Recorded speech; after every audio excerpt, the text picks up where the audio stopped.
우리가 이제 이번 학기에 배워야 될 내용을 볼게요. 일단 뭐 기본 개념이라고 하는 거는 아까 얘기했듯이 오늘 할 내용이고 도대체 전류라는 게 뭔지, 저항이라는 게 뭔지, 전압이라는 게 뭔지에 대해서 좀 개념적으로 좀 설명하는 내용을 오늘 할 거예요. 자, 그래서 뭐 전하, 전류, 전압, 뭐 회로 요소에 대한 얘기를 좀 할 거고, 개념 위주로 좀 보면 될 것 같아요. 오늘은 이제 문제풀이보다는 개념 위주로 좀 보면 될 것 같고, 자, 그리고 나서 이제 다음 시간에는, 아니, 다음 시간보다 다음 챕터에서는 이제 기본 법칙, 이제 회로를 해석하는 데 있어서 이제 중요한 법칙들이 몇 개 있어요. 뭐 대표적인 게 오메 법칙이라는 게 있고, 오메 법칙이라고 하는 거는 저항과 전류와 전압 간의 관계를 나타내는 것을 오메 법칙이라고 그래요. 이거는 회로 법칙에 있어서 가장 기본 법칙이거든요. 그거를 포함해서 뭐 키르호프 법칙이라든지 뭐 전압 분배 법칙, 전류 분배 법칙과 관련된 얘기를 좀 할 거예요. 자, 여기까지는 대략적으로 할 만해요. 자, 그리고 이제 회로 해석 방법인데, 뭐 회로 해석 방법도 이제 뭐 메쉬 어널리시스냐, 노드 어널리시스냐 그래서 내가 전류를 구해야 될 때는 뭐 어떤 해석 방법을 써야 되고 전압을 구해야 될 때는 어떤 해석 방법을 써야 되는지에 대한 얘기를 여기서 할 거예요. 자, 그리고 이제 뭐 여기 서킷 시어렘이라는 게 또 있고, 그다음에 커패시터 아까 얘기했죠. 커패시터와 인덕터가 있는데, 그럼 커패시터와 인덕터가 나오기 전까지 여기 4장까지는 저항만 가지고 저항, 전압, 전류만 가지고 다룰 거예요. 그리고 이제 5장에 들어가면서부터 이제 커패시터와 인덕터가 들어가는데, 우리가 이제 능동소자라는 게 있고 전기 회로에 있어서 능동소자라는 게 있고 수동소자라는 게 있어요. 자, 능동소자라는 거는 스스로 에너지를 만들어내는 거를 능동소자라고 그래요. 대표적인 게 전압원 그리고 전류원이에요. 그러니까 전류를 공급하는 장치를 우리가 전류원이라고 할 거고 전압을 공급하는 장치를 전압원이라고 하게 되는데 얘네들은 어쨌든 에너지를 공급하는 요소, 그러니까 소자들이기 때문에 우리가 능동소자라고 얘기를 해요. 그러면 이제 수동소자가 이제 능동소자에 반대되는 개념인데, 그러니까 뭐 반대라기보다 대응되는 개념인데, 수동소자의 대표적인 게 이제 아까 얘기했던 저항, 그리고 여기 있는 커패시터와 인덕터예요.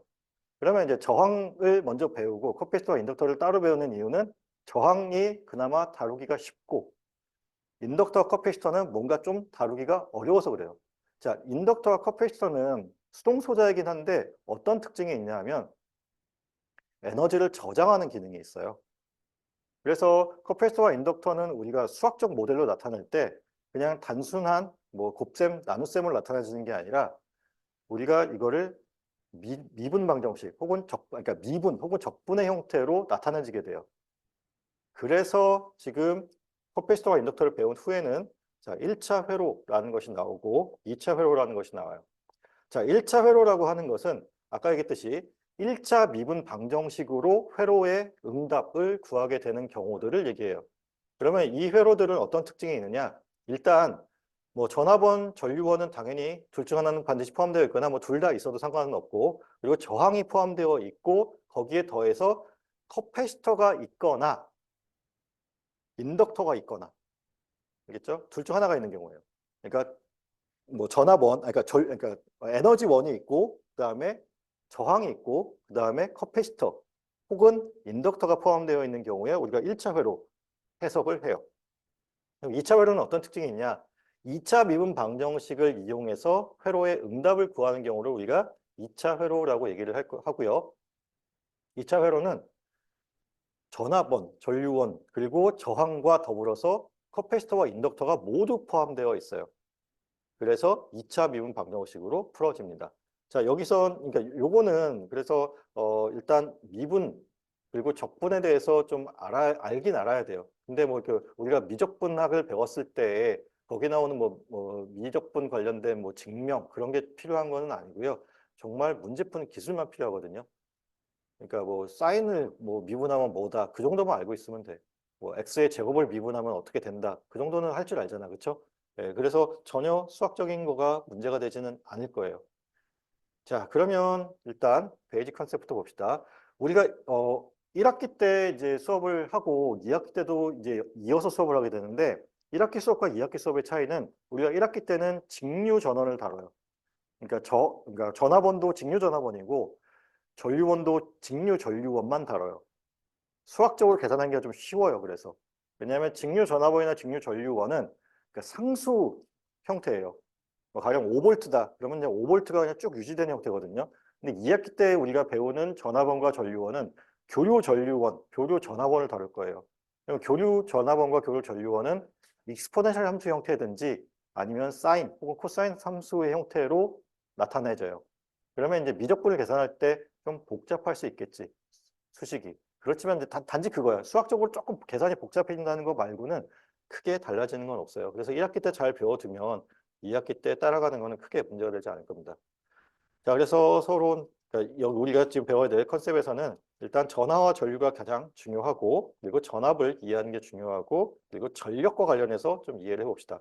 에너지와 관련해서는 이렇게 크게 많이 나오진 않아요. 근데 요 세 개, 전하, 전류, 전압, 전력과 관련해서는 1학기 배우는 내내 나올 텐데, 사실 전하와 관련해서는 그렇게 많이 나오진 않을 거예요. 좀 챕터 1 정도에서만 주로 나올 거고, 전류, 전압, 전력은 계속 나올 거니까 요거에 대한 개념을 좀 이해하는 게 중요합니다. 자, 그리고 이제 회로 요소, 아까 얘기했던 뭐 능동소자라든지 수동소자라든지 그런 거를 얘기하는 게 있고, 그리고 이제 응용과 관련된 건데 약간의 이제 문제 푸는 거를 좀 보여줄게요. 자, 그러면 자, 일렉트릭 서킷 혹은 뭐 일렉트릭 네트워크이라고 하면 이제 전기 회로라고 하게 되는데 그게 과연 뭐냐라는 건데, 자, 일단 전기가 흘러야 돼요. 전기가 흐를 수 있게 만들어진 것을 우리가 전기 회로라고 얘기를 하게 되는데, 전기가 흐르려면 일단 우리가 이제 전류라고 하게 되는데, 여기 보면 이제 커런트라고 쓰여져 있죠. 이 커런트라고 하는 것을 우리가 전류라고 이제 앞으로 부를 텐데, 전류가 흐르려면 어떤 특징이 있어야 되냐 하면, 자, 우리가 전류를 물의 흐름하고 보통 비슷하게 얘기를 하거든요. 그러면 물이 흐르려면 어떻게 해야 될까? 물이 흘러야 돼. 흐르려면 높이 찬이 있어야 되고, 그리고 물이 흘러가는 길이, 그렇죠, 막혀 있으면 안 되는 거죠. 자, 지금 보면은, 자, 여기 있는 이 배터리가 전압을 공급하는 장치예요. 그러니까 전압원이에요, 이게. 그러면 전압원이라고 하는 게 결국 무슨 역할을 하느냐? 아까 성민이가 얘기한 것처럼 그 전기적인 높이 차이를 만들어주는 거예요. 그러니까 전위라고 얘기해요, 앞으로. 자, 전위라고 얘기하면은 전기의 위치 차이를 얘기해요. 만약에 그러면, 자, 이 배터리가 굉장히 커 보이지만 5V짜리 배터리다라고 하면은 얘가 한 역할은 뭐냐면, 기준 전압이 있고 이 기준 전압으로부터 5V만큼만 높여준 역할을 해요. 그러면 자, 여기 플러스 쪽에서 그러니까 전원 공급 장치에서, 그러니까 전압원에서 플러스 전압으로부터 마이너스 전압으로 이렇게 전류가 흘러요. 그러면 전류가 흐르는 데 있어서 일단 여기 가운데 있는 이 램프의 역할이 뭐냐면, 물론 이제 빛을 내는 거겠죠. 그러니까 이거는 그 조명 기구니까. 전기적으로는 얘는 저항의 역할을 해요. 저항의 역할을 하고, 저항이 하는 역할은 에너지를 소모하는 거예요. 그러면 자, 에너지를 소모해서 다시 여기로 돌아왔어요. 돌아오고 나서 이 전압원이 계속해서 5V를 유지하고 있으니까 마치 펌프 같은 역할을 하는 거야. 전압원은 물에 비유했을 때 펌프처럼 펌프 역할을 해서 위치를 계속해서 만들어주는 역할을 해요. 그러면 지금 이렇게 낮아지겠죠? 이 낮아지는 이유는 여기 있는 이 저항에서 에너지 소모가 일어나기 때문에 낮아지고, 그 낮아진 것을 다시 높여주는 것이 여기 있는 이 배터리가 한 역할이다라고 생각하면 좋겠어요. 자, 지금 여기 있는 이 서킷을 보면 닫혀 있는 폐회로예요. 그렇죠? 어디 하나 뚫려 있지 않죠? 뚫려 있으면, 그러니까 뚫려 있다기보다 만약에 여기가 끊어져 있다고 하면은, 자, 물이 흐를 수가 없겠죠. 물길이 열려 있어야 물이 흐를 거잖아. 그렇죠? 그래서 우리가 전기 회로라고 하면은 일단 닫혀 있는 회로여야 되고, 에너지 공급원이 있어야 되고, 그 안에 이제 소자들이 뭐 직렬 혹은 병렬의 형태로 연결이 되어 있으면 됩니다. 그래서 자, 전기 소자가 서로 연결되어 하나의 폐루프, 닫힌 회로를 만드는 것이 중요해요. 자, 전기 소자들이 서로 연결되어 있기 때문에 네트워크라는 얘기도 하는 거고, 이것을 우리가 전기 회로라고 얘기를 해요. 조금 더 그냥 간략하게 얘기하면 전기 요소의 상호 연결을 우리가 전기 회로다라고 얘기한다. 자, 중요한 거 이거예요. 자, 전기 소자들이 서로 연결되어 있고 닫혀 있는 구조여야지 전류가 흐른다. 자, 그럼 이제 아까 얘기했듯이 이제 소자라는 것이 있고, 자, 소자라는 거는 전기 회로의 부품 구성의 최소 단위를 얘기한다라는 거예요. 자, 그리고 이제 크게 나눠서 이제 수동 소자와 능동 소자가 있는데, 자, 수동 소자는 아까 얘기했던 것처럼 에너지를 생성할 수 없는 소자를 얘기해요. 자, 아까 커패시터와 인덕터는 에너지를 저장하는 기능이 있다고 그랬죠. 그러니까 저장된 에너지를 외부로 공급하는 거지 얘가 스스로 생성하는 건 아니에요. 그렇기 때문에 수동 소자가 맞아요. 자, 그리고 에너지를 흡수하거나 소모한다라는 거예요. 자, 아까 얘기했던 커피스톤 인덕터 같은 경우는 에너지를 흡수해서 저장하는 거지. 그렇죠? 그거 카테고리에 들어가는 거 맞고 저항 같은 경우도 마찬가지고 커피스톤 같은 경우는 마찬가지고 인덕터는 마찬가지고 소모하는 기능도 갖고 있어요. 그래서 에너지를 흡수하거나 소모하는 기능을 갖고 있는 것들을 우리가 수동 소자라고 얘기를 하고 그래서 저항, 커피시터, 인덕터라고 우리가 앞으로 얘기를 할게요. 자, 근데 이거 우리가 매번 뭐 저항, 커패시터, 인덕터를 이렇게 다 쓰기가 어렵잖아? 그래서 약속 기호를 앞으로 쓸 거예요. 저항 같은 경우는 대문자 R로 표시할 거예요. 그러면 저항이다라고 생각하면 되겠어요. 자, 커패시터는 대문자 C를 우리가 약속 기호로 쓸게요. 그리고 인덕터 같은 경우는 대문자 L로 쓸 거예요. 그래서 RCL이라고 우리가 부르게 되는데 자, 뭐 이거는 이제 영문 약자로 쓰는 거고 이제 그림으로 표현하는 경우가 있겠죠. 아까 봤듯이. 자, 저항 같은 경우는 이렇게 이제 뾰족뾰족하게 톱니 모양으로 표현하게 되면 이게 우리가 앞으로 이제 저항을 표현하는 그러니까 어떤 뭐 그림, 다이어그램과 관련된 기호예요. 자, 커피스터 같은 경우는 자, 이와 같이 표현할게요. 그리고 인덕터는 자, 코일의 형태인데 이렇게 좀 저항하고는 좀 비교되게 좀 동글동글하게 이렇게 곡선 형태로 되어 있어요. 자, 이게 자, 저항, 커패시터, 인덕터 형태로 됩니다. 알겠죠? 자, 요 약속 기호 잘 기억해 두고 앞으로 뭐 기억을 안 할래야 안 할 수 없게 계속 나올 거예요. 그러니까 뭐 자, 능동 소자 봅시다. 능동 소자는 아까 얘기했듯이 에너지를 생성할 수 있는 소자를 얘기해요. 자, 그래서 대표적인 거는 전류원과 전화번이 있는데 뭐 전류원과 전화번이 전류원과 전화번에서는 이제 단위를 좀 봅시다. 전류원은 우리가 볼트라고 해서 V로 쓰고요.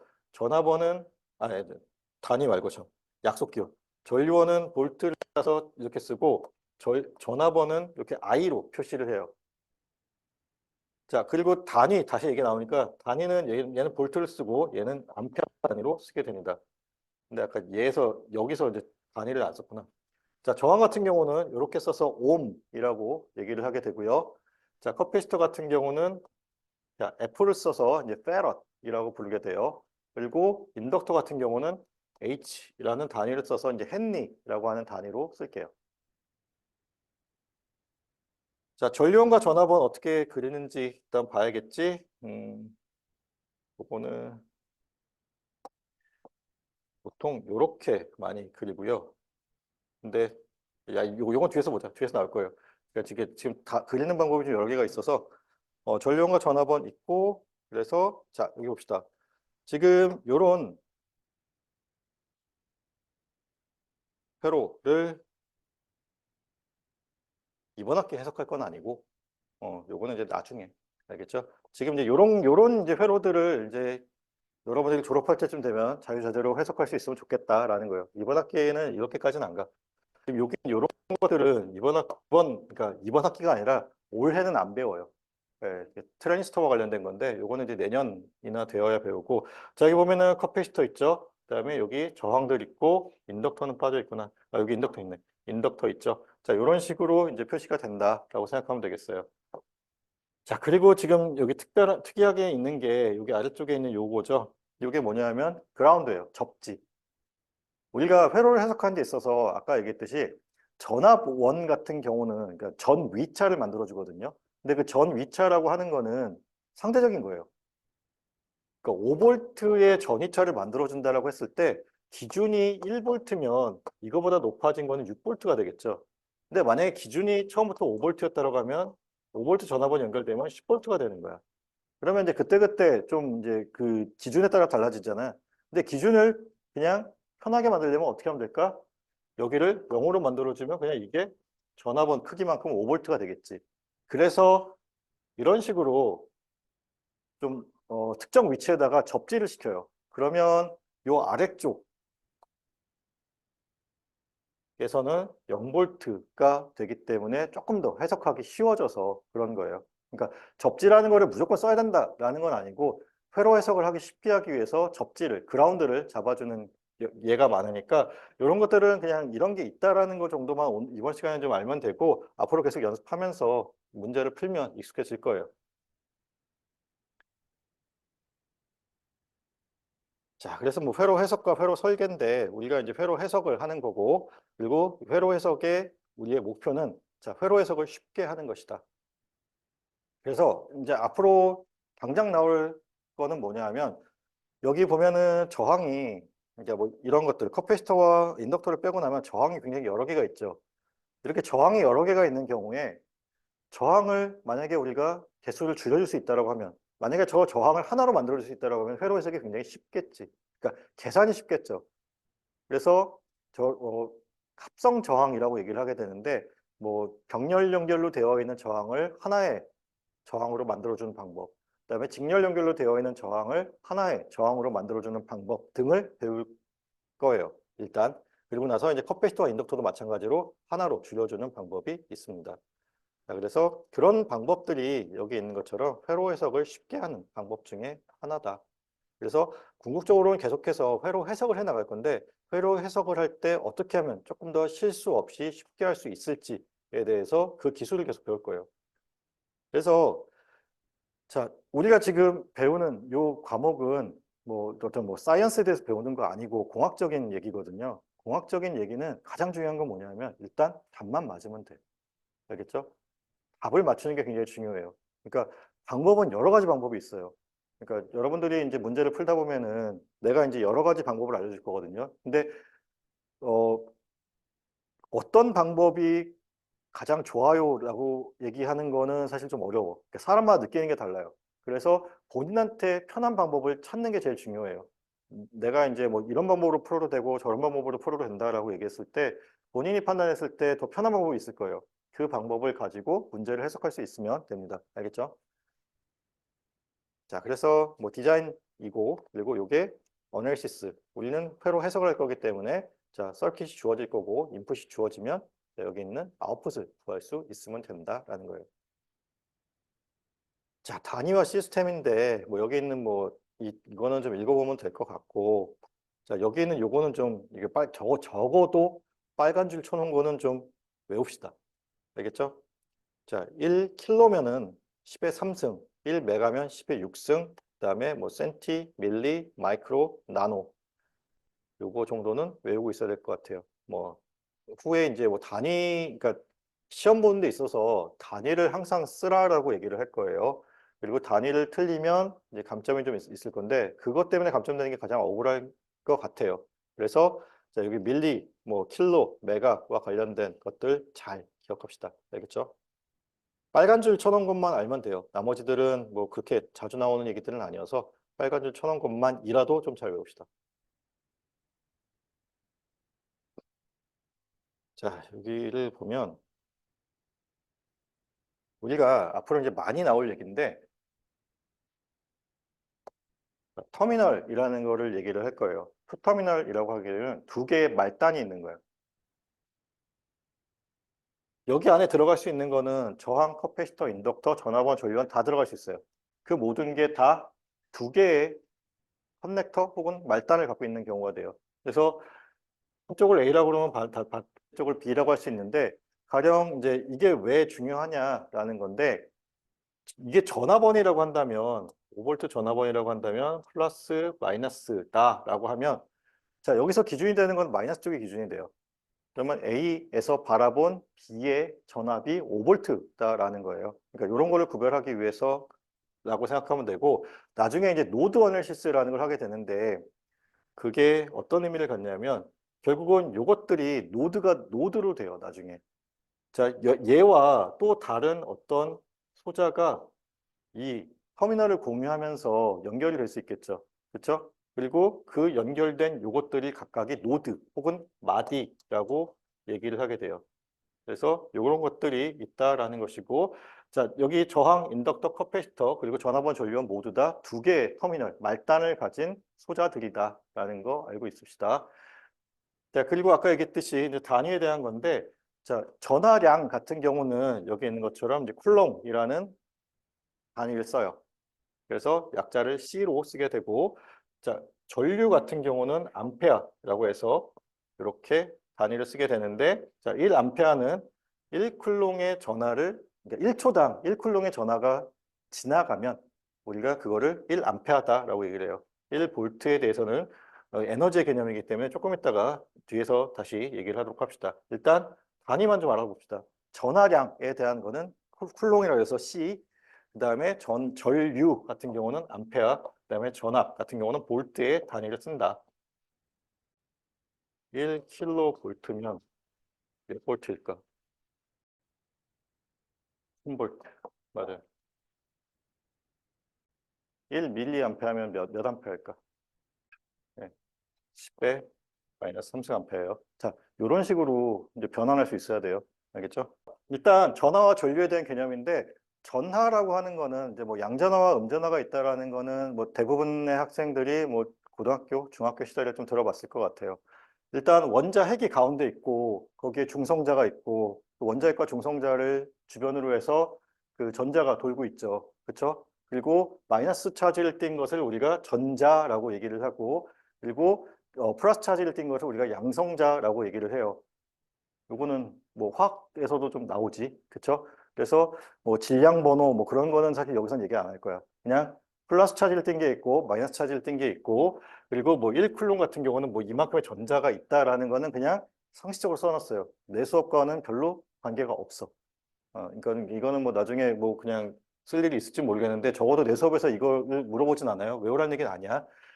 자, 그러면 이제 전하 보존 법칙이라는 거는 이제 들어봤을 거예요. 전하라는 것이 새로 생성되거나 파괴되지 않고 이동되거나 변화는 된다. 그러니까 전하량이 전체 총 전하량은 보존된다라는 얘기죠. 자, 그리고 전하를 만드는 그러니까 전하량이라는 게 가장 기본적인 전기량에 해당된다라는 거. 자, 그리고 양전하와 음전하를 띠고 있고 서로 간에는 끌어당기는 힘이고, 양전하와 양전하끼리는 서로 밀어내고 음전하와 음전하끼리는 또 밀어내는 역할을 한다. 그리고 여기 속박되어 있는 요 전자가 떨어져 나가서 자유전자를 형성하게 되는 거죠. 그리고 그 자유전자가 결국은 전류가 흐르게 되는 원인이 돼요. 그래서 우리가 전기의 가장 기본 혹은 뭐 기본적인 전기량이라고 얘기하는 것이 저 자유전자가 결국은 얼마나 잘 흐르고 얼마나 많이 흐르느냐에 따라서 전류가 원활하게 흐른다, 원활하지 않다라는 얘기를 할 수 있어요. 자, 그래서 지금 여기 전류가 나와 있죠. 자, 전류라는 것은 이렇게 지금 보면은 이렇게 배터리가 있고, 아까 이제 배터리가 전화번, 이게 전화번이에요. 전화번 같은 경우 이렇게 쓸 수도 있어요. 그래서 길게 막대를 두 개를 쓰는데 긴 쪽이 플러스야. 긴 쪽이 플러스, 짧은 쪽을 마이너스로 생각해요. 그리고 전류는 항상 전화번의 플러스 단자에서 나와서 마이너스 단자 쪽으로 흐르게 돼요.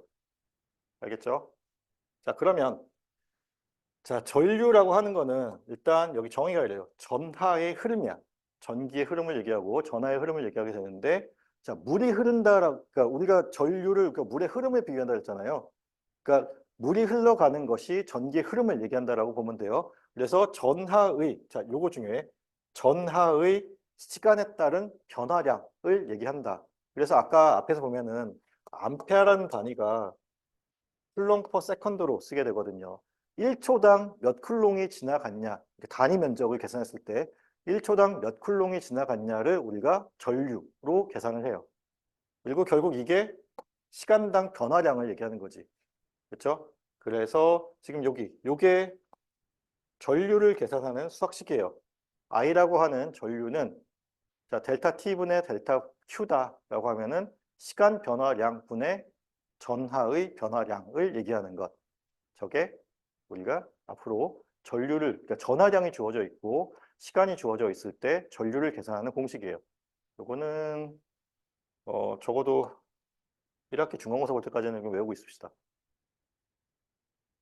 자, 그러면 자, 전류의 방향이 중요해요. 자, 전류는 방향이 있어요. 자, 그래서 방향을 어떻게 설정하냐에 따라서 나중에 이제 해석할 때 뭐 이게 뭐 음의 전압이 될지 양의 전압이 될지 막 그런 게 좀 왔다 갔다 하거든요. 그래서 전류의 방향을 설정해야 되는데, 요거는 나중에 이제 수동부 규정이라는 게 나올 텐데, 그래서 그거에 맞춰서 전류의 방향을 설정해주면 회로 해석이 조금 쉬워. 근데 무조건 그렇게 해야 되는 건 아니고 그거는 뒤에서 좀 얘기를 하도록 합시다.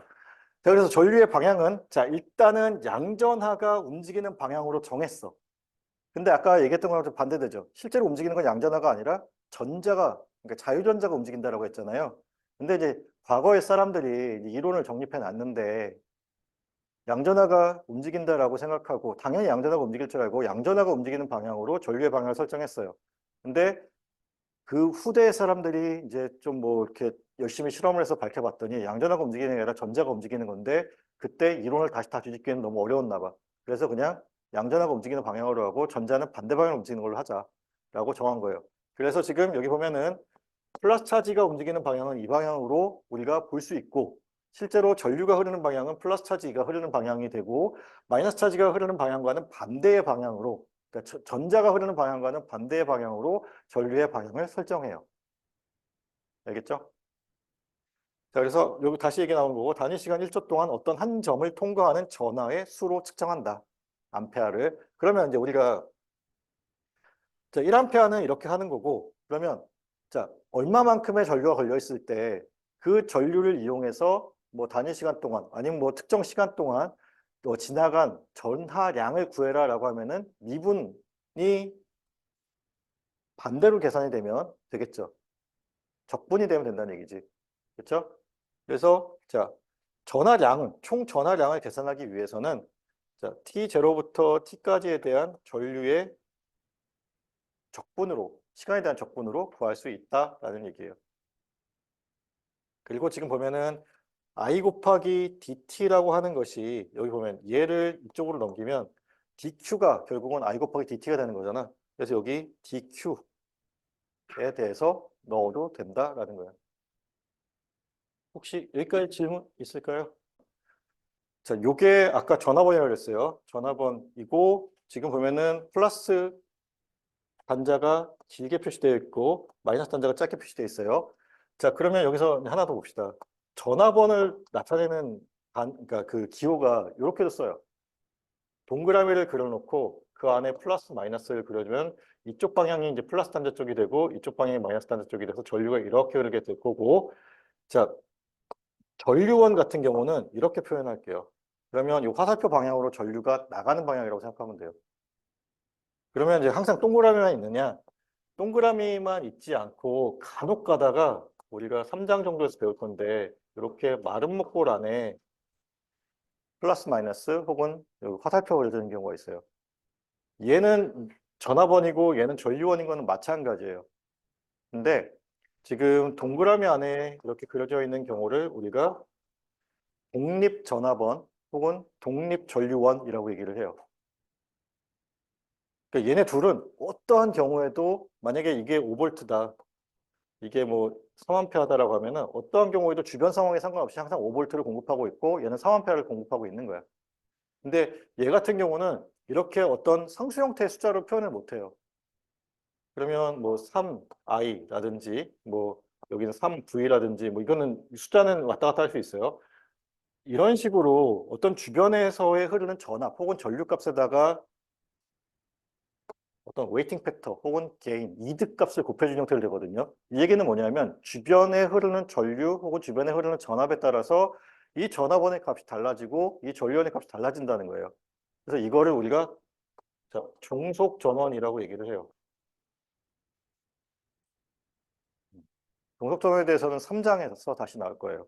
그래서 지금 당장 알아야 될 거는 자, 전화번호를 이렇게 쓰는 경우도 있고 이렇게 그러니까 요건 전류원, 요건 전화번 이렇게 쓴다라는 것만 좀 이해하고 있읍시다.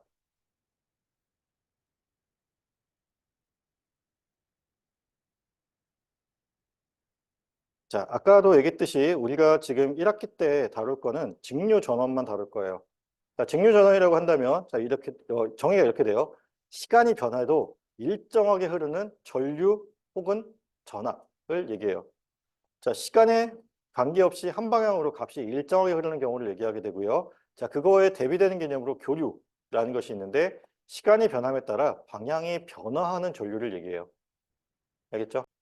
이거 직류, 교류, 직류, 요거는. 그렇죠? 지금 요게 x축이 시간에 대한 축이고 시간에 대해서 지금 일정한 값을 갖고 있죠. 그렇죠? 그렇기 때문에 얘는 직류예요. 얘는 시간에 대해서 지금 값이 계속 바뀌지. 그렇죠?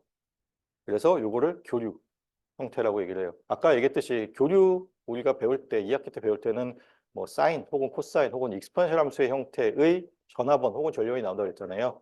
이와 같은 형태를 우리가 사인 형태를 얘기하는 거겠지.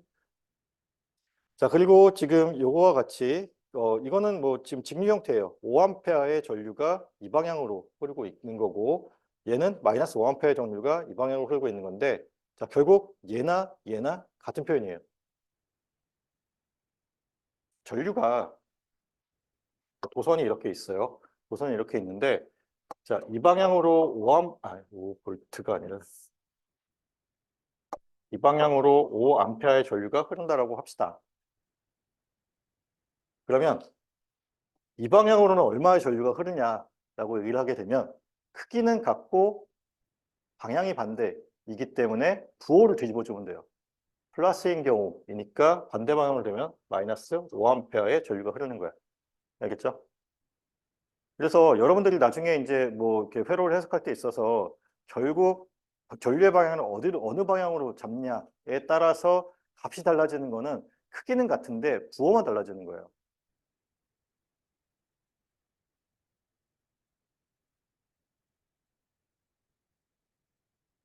자, 얘만 제외하고 나머지는 다 교류 형태예요. 이건 익스포넨셜 함수 형태이고 얘는 이렇게 사인 함수 형태이고 얘는 나중에 이제 보겠지만 우리가 이제 톱니 형태라고 얘기는 하는데 그 램프 펑션하고 뭐 그런 게 있어. 지금 얘기해봐요. 예. 자, 중요한 건 뭐냐면은 이와 같은 형태의 전류 뭐 혹은 전압이 있다고 했을 때 이것들 각각을 우리가 앞으로는 다 수학식, 그러니까 함수에 대한 식으로 표현할 거예요. 그리고 그 함수에 대한 식을 이용해서 미분, 적분, 뭐 곱셈, 나눗셈을 연산을 할 겁니다. 알겠죠?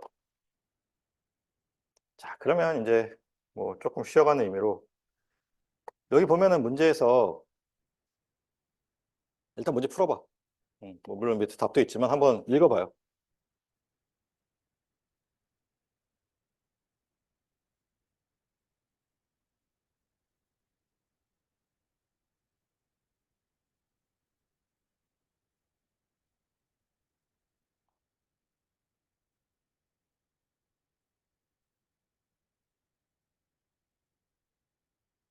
자, 문제에서 주어진 걸 보면은 자, 전하에 대한 함수식이 나와 있어요. 전하가 이렇게 변한대. 5t 곱하기 사인 4파이 t. 그리고 단위가 밀리쿨롱이에요. 그러니까 10의 마이너스 3승이 붙은 거죠. 자, 그랬을 때에 자, 전류를 구하라는 것이고 0.5초일 때의 전류값을 구해라 라고 하는 것인데 아까 우리가 봤던 것처럼 전류 I는 dt분의 dq의 형태가 되지. 그러면 이거를 다시 얘기하면 여기 있는 요 함수식을 시간에 대해서 1차 미분한 후에 그렇죠? IT를 그러니까 1차 미분을 하게 되면 IT가 나오는 거죠. 그리고 문제에서 요구한 거는 0.5초일 때의 전류값을 구하라고 했으니까 여기는 요 t 대신에 0.5를 대입하면 되겠죠. 그래서 지금 여기 문제 풀이를 보면 그러니까 지금 같은 문제 풀이에요. 여러분들 이제 알렉산더 책에 있는 예제를 갖고 온 거고 자 i는 dt분의 dq라고 해서 지금 여기 있는 것처럼 5t sin 4파이 t라고 하는 함수식을 우리가 시간에 대해서 1차 미분한 결과가 있고 그때에 t 대신에 0.5를 넣어서 계산을 하게 되면 여기 계산기를 이용해서 계산한 거고 약 31.42mA가 된다라는 결과가 나왔어요. 질문 있으면 질문 좀 합시다.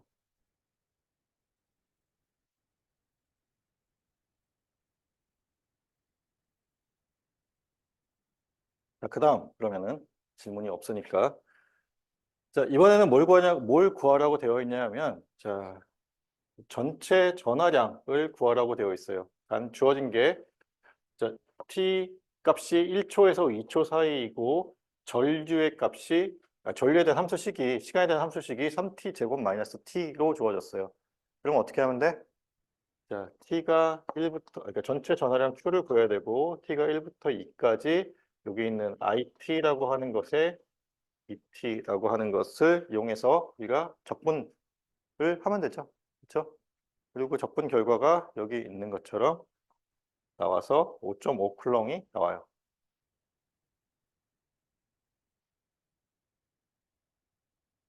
여러분들이 나보다 미분 적분은 더 잘할 거라서 여러분들 각자 한번 해보도록 하면 좋겠어요. 자, 그러면 이제 전압에 대해서 봅시다. 전압이라고 하는 거는 여기 있는 것처럼 자, 전기장, 그러니까 electric field, 그러니까 전기력이 미치는 범위를 우리가 앞으로 field라고 얘기할 거예요. 뭐 이렇게 중력장이라고 하면 중력이 미치는 범위를 얘기하거든요. 그러니까 전기장이라고 하면은 여기 있는 것처럼 전기력 혹은 뭐 전기력, 아니, 그러니까 힘이 미치는 범위를 얘기한다라고 생각하면 되겠어요. 그래서 자, 전압이라고 하는 거는 에너지에 대한 개념이고, 자, 전자를 특정한 방향으로 움직이기 위해서 일 또는 에너지의 전달이 필요할 때 그 필요한 양만큼을 우리가 전압이라고 얘기하게 되는데, 그래서 전압 혹은 전위차가 같은 말이에요. 얘는 상대적인 개념이에요. 그래서 지금 보면은, 자, 요거를 좀 봅시다. VAB라고 앞으로 쓸 거예요. 아까 터미널이 있었죠. 그러니까 지금 요 전압원, 뭐 저항, 전류원 다 투 터미널을 가지고 있는 두 개의 터미널을 가지고 있는 소자들이었어요. 자, 그러면 A란 터미널이 있고 B란 터미널이 있어. 그러면 자, 여기는 지금 보면은 플러스 마이너스를 지금 표현을 해줬거든요. 근데 저렇게 표현 안 해주는 경우도 있어요. 당연히. 그러면 자, VAB라고 하는 것이 의미하는 게 뭐냐면 자, 기준이 어디냐를 찾아줘야 돼요. 우리가 전압을 혹은 전위를 해석하는 데 있어서는 기준을 어떻게 잡냐에 따라서 플러스 마이너스 부호가 바뀌거든요. 자, 이렇게 아래 첩자로 쓰여져 있을 때 뒤쪽에 쓰여져 있는 얘가 기준이에요. 그러면 B라고 하는 위치에서 바라본 A의 전압 크기야. 그리고 아까 얘기했듯이 일반적으로 우리가 마이너스 단자 쪽을 기준으로 잡고 플러스 단자 쪽을 올려다본다 혹은 뭐 쳐다본다라고 생각한다고 그랬잖아요. 그러면 자, 얘는 VA에서 VB를 뺐다라고 보면 돼요. VAB라고 하는 거는 VA라고 하는 값에서 VB를 뺀 값으로 생각하면 돼요. 자, 요거 굉장히 중요하니까 잘 기억합시다. 뒤에서 좀 예제도 다시 나올 거예요. 자, 그래서 보면은 지금 여기 있는 요걸 봅시다. 요 아래쪽에 있는 요거. 자, 9V라고 되어 있는데 지금 9V가 어떻게 9V냐면 여기 아래쪽에 마이너스고 위쪽을 플러스로 봤을 때 요 전화번이 9V짜리 전화번인 거예요. 이해돼요? 그러면 지금 같은 전화번이야. 같은 전화번인데 지금 보는 기준을 다르게 한 거예요. 위쪽을 마이너스, 아래쪽을 플러스로 봤어. 그러면 지금 보자. 헷갈릴 수 있으니까 우리가 그림을 그려서 자, 그러니까 첫 번째 거 봅시다. B라는 위치가 있고 A라는 위치가 있는데 B에서 A를 그러니까 지금 올려다 봤다라는 거 이미 알고 있으니까 우리가 한 얘기인데 B에서 A를 쳐다봤어. 근데 B에서 A를 쳐다봤는데 그 높이가 얼마만큼 돼요? 9V만큼 되는 거예요. 이 높이가 9V예요. 플러스 9V. 그러면 A가 B보다 9V 높다라고 얘기하면 되죠. 그렇죠? 그럼 이제 바꿔봅시다. 지금 A에서 B를 쳐다보는 거야. 지금 여기 A가 마이너스가 쓰여져 있고 B가 플러스가 쓰여져 있다는 얘기는 A라는 위치에서 B를 쳐다보겠다는 거예요. 그러면 지금 내가 처음에는 여기서 쳐다봤지. 근데 지금 여기서 쳐다봐요. A에서 B를 쳐다보면 A보다 B가 일단 높아 낮아. B가 얼마만큼 낮아요? 9V만큼 낮죠. 자, 9V만큼 낮다라는 거를 우리가 뭐 어떤 수식으로 쓰게 되면 어떻게 될까? 마이너스 9가 되겠죠. 그렇죠? 그래서 마이너스 9가 돼요. 그러니까 여기를 마이너스 여기를 플러스 보게 되면 A가 봤을 때는 B가 낮으니까 마이너스 9를 쓸 수 있는 거고 B가 봤을 때는 A가 더 높으니까 플러스 9V를 쓰게 되는 거예요. 자, 요거 헷갈리지 말고 잘 이해합시다. 헷갈리면 지금 얘기해. 알겠죠? 자, 전위를 얘기할 때는, 자, 전류를 얘기할 때는 우리가 방향을 항상 정해줘서 플러스 혹은 마이너스 값을 찾아줘야 되고, 전 위를 얘기할 때는 기준점을 정해줘서 그 기준점보다 플러스인지 마이너스인지를 정해주면 돼요. 자, 그래서 자, 요거를 좀 봅시다. 자, 전압이라는 것은 전이차라는 것이고, 아까 얘기했듯이 기준점, 보통 마이너스를 기준점을 잡는 거고, 기준점으로부터 다른 지점까지의 어떤 그러니까 단위 전하를 움직이는 데 필요한 에너지이다. 그리고 기준점 보통 마이너스로 잡는다라고 했고, 자, 그러면 이거 봅시다. 자, A라는 그림이 있어요. 저게 우리가 전압 1이라고 합시다. 혹은 이게 뭐 어떤 거든 상관없어. 그러니까 이 소자를 기준으로 해서 전 위차가 생긴 거야. 그러니까 저항이 있어서 저항의 에너지를 소모하게 되면 또 전이차가 생길 수도 있어요. 어쨌든 전이차가 생겨 있다는 게 중요해요. 자, 기준을 마이너스를 잡았어요. 그러면 마이너스 여기 오른쪽보다 왼쪽이 전압이 어떤 거예요?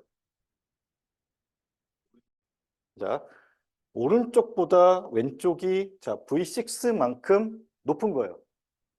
근데 이제 이거는 전압이 높다 낮다로 얘기할 수는 없죠. 그냥 V6만큼이라고 할 수 있는 거야.